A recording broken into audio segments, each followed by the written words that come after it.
Une revue systématique est une synthèse d'études déjà réalisées. Si l'on souhaite comparer ces différentes études avec des tests statistiques pour en tirer des conclusions, cela s'appelle alors une méta-analyse. En fait, vous démontrez un fait scientifique sans sortir de chez vous. Comme vous récoltez beaucoup d'études, ça veut dire beaucoup de patients, ça signifie une meilleure puissance statistique sans avoir augmenté votre risque alpha. Comme vous comparez des patients venus de plusieurs études différentes, vous augmentez la validité externe. Et la réalisation d'études en sous-groupe sera plus facilement réalisable, par augmentation des événements étudiés. Il y a des protocoles très stricts à suivre, pour éviter de conclure à tort sur des hypothèses. Donc, une méta-analyse ne fournit un très haut niveau de preuve qu'à condition qu'elle soit bien réalisée. Pour notre exemple, nous souhaitons démontrer les effets synergiques entre l'atropine et l'orthokératologie, utilisés pour réduire la progression de la myopie chez l'enfant. Plusieurs études ont démontré que l'atropine améliore la myopie chez les enfants, et de nombreux essais cliniques et méta-analyses ont démontré que l'orthokératologie inhibait la croissance axiale des yeux, et donc la croissance de la myopie. Pour information, l'orthokératologie est une lentille de contact rigide conçue sur mesure qui peut remodeler la cornée. Nous avons donc clairement formulé notre objectif. Il faut maintenant chercher les études en rapport avec notre sujet. Et nous le ferons figurer sur notre méta-analyse. Le concept est simple. Composez quelques mots-clés, myopie, orthokératologie, atropine, longueur axiale, thérapie combinée, et les tapez sur plusieurs sites de publication d'articles comme PubMed, Cochrane Library, etc. Il faut au moins 2 sources. Le mieux, c'est d'être à 2 pour réaliser ce travail, en aveugle, c'est-à-dire chacun de son côté. Et après, on compare qui a trouvé quoi. On doit alors réaliser un flowchart pour méta-analyse selon une grille Prisma. Cette grille Prisma, c'est une liste de 5 items devant obligatoirement figurer dans une méta-analyse pour la rendre éligible à la publication. Quand on veut récolter des données pour notre méta-analyse, on a 2 possibilités. On récolte des articles déjà présents dans la littérature, comme ceux qu'on s'apprête à faire pour notre sujet sur la myopie. Ça présente néanmoins l'inconvénient de dépendre du reporting des données. Croisons les doigts pour que les auteurs ont bien rédigé leur article. La deuxième possibilité, c'est d'aller directement à la source. On appelle l'auteur gentiment et on lui demande de nous envoyer tous les fichiers de ses études. C'est plus précis, ça permet de choisir ses critères de sélection. Vous pouvez faire a posteriori de l'étude une analyse multivariée pour stratifier les données selon vos choix. Vous pouvez aussi réaliser des courbes de survie de Kaplan-Meier puisque vous avez une liste exhaustive des données, ce qui n'était pas le cas avec la première option. Cette méthode présente cependant 2 inconvénients.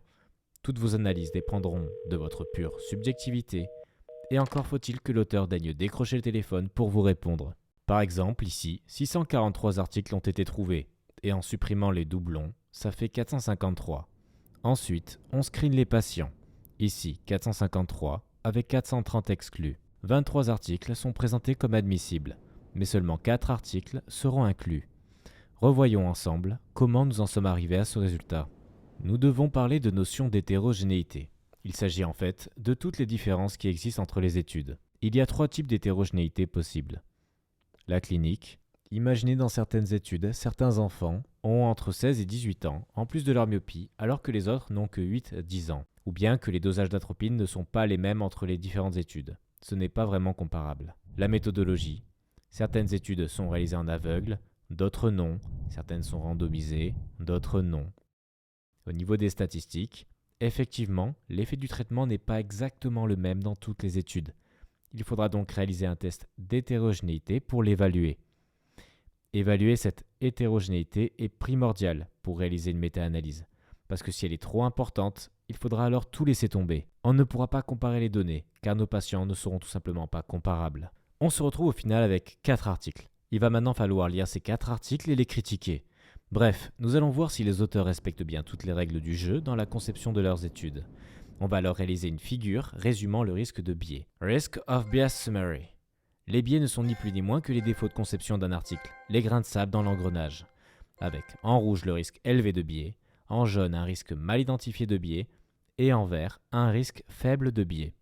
Prochaine étape, extraire les données à l'aide d'une grille de recueil standardisée. Maintenant, nous devons évaluer l'hétérogénéité de la revue systématique en comparant entre les 4 études le degré de chevauchement des intervalles de confiance à 95%, plus il se chevauche et moins il y a d'hétérogénéité. Cette analyse peut se faire uniquement visuellement. On peut utiliser un test d'hétérogénéité qui prouvera que les études sont hétérogènes si la p-value est inférieure au risque alpha de 5%. Et on peut calculer le paramètre d'hétérogénéité I au carré, qui est compris entre 0 et 100%. Un test avec un I au carré supérieur à 70% n'autorise pas la réalisation d'une méta-analyse. Car pour résumer, les données sont trop différentes entre elles pour pouvoir les comparer. Maintenant, on doit réaliser les analyses statistiques de la méta-analyse. En fonction des études sélectionnées, on utilisera un odds ratio ou un risque relatif. On le recalcule pour chacune des études. Puis on combine l'effet de la nouvelle intervention de chacune des études pour obtenir une estimation combinée, en risque relatif ou en odds ratio selon ce qui a été choisi. C'est donc l'étape maîtresse de la méta-analyse. À noter que la notion d'hétérogénéité est très importante et devra être interprétée dans la discussion obligatoirement. Nous obtenons donc un diagramme de Forest spécifique des méta-analyses. Dans les autres types d'études, ce sont généralement les sous-groupes qui sont indiqués. Ici, il s'agit des articles. Ce qu'il faut bien retenir pour ce diagramme, dans le contexte d'une méta-analyse, c'est que plus le nombre de patients est important, plus l'intervention est mesurée avec précision et plus le poids de l'étude sera important. Le poids est aussi représenté par la colonne weight, en pourcentage, ou par la taille du losange, en blanc. Alors, même si le nombre de méta-analyses a drastiquement augmenté ces dernières années, de par son faible coût et son haut niveau de preuve, elle n'est pas exempte de défauts. Déjà, elle est sujette à des biais de dissémination, surtout aux sous-biais de publication, qui fait que trop souvent, ce sont uniquement les études avec des résultats statistiquement significatifs qui sont publiées. Donc toutes les autres données que nous pourrions utiliser mais qui n'ont rien démontré ailleurs sont inaccessibles, sans parler des biais de publication, des biais de publication multiples, des biais de citation ou des biais de langage, où là encore, trop souvent, les études avec des résultats significatifs sont publiées en anglais. Le biais de publication se mesure grâce à l'entonnoir ou funnel plot. Chaque étude est représentée par son risque relatif. Ici, le risque relatif de chaque étude est représenté par un point. Si tous les points sont du même côté, c'est qu'il y a probablement un biais de publication, parce qu'il manque des études qui viendraient contrebalancer ces résultats. L'autre problème, c'est que le protocole de notre méta-analyse est fixé a posteriori, alors que l'on dispose déjà de tous les résultats. Donc les auteurs seraient en mesure d'adapter les tests en fonction de ce qui les arrangerait. Pour pallier à ça, il existe le site Prospero, qui est un site de référence pour méta-analyse, qui demande de publier son protocole avant de la réaliser, en gage de bonne foi. La référence du site Prospero doit obligatoirement figurer sur une méta-analyse, sinon ce n'est même pas la peine de commencer à la lire. On conseille aussi de favoriser le double aveugle, voire de faire appel à un troisième expert pour recueillir et analyser les données des études, pour essayer de maintenir une certaine objectivité dans la réalisation de la méta-analyse.